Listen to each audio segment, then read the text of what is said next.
the Parliament now, I chair Parliament's delegation for relations with some of the countries of South Asia. So in travelling in Bangladesh, in Nepal, Pakistan, Maldives, for example, you can see the real difference it makes to young women when they feel that people have invested in them, that the opportunities that are now there, the real enthusiasm that they have, and the way in which it empowers a whole community to move differently. So it's a long-standing sort of feeling that I have, but also when you see it working on the ground with a project, I don't know, with young Dalit girls, say in Nepal, you can really see the enormous difference that this makes to young lives. So it's important.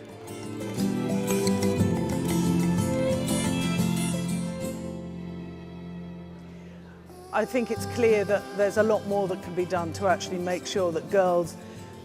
do have an opportunity to have an education and in a safe and also healthy environment. So between now and when we're looking to beyond the Millennium Development Goals, I think we need to make sure that all of the money available is spent, that it's spent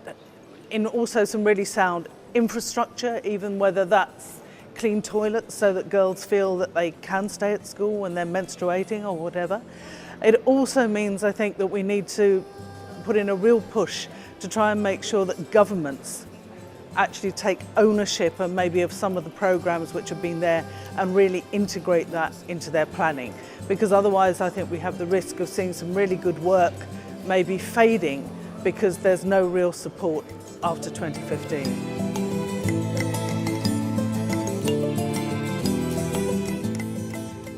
It's always a challenge with a new parliament because you can have up to 50% change in the membership of the European Parliament post-election.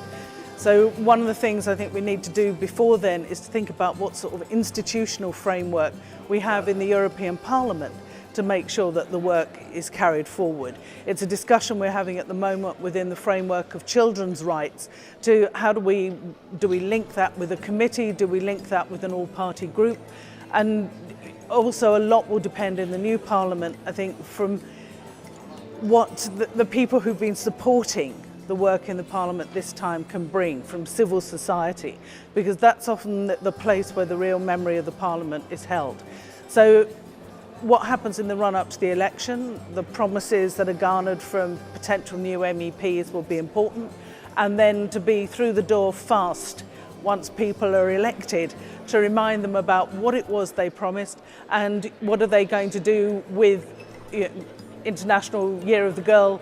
in 2014, just a few weeks after they take office.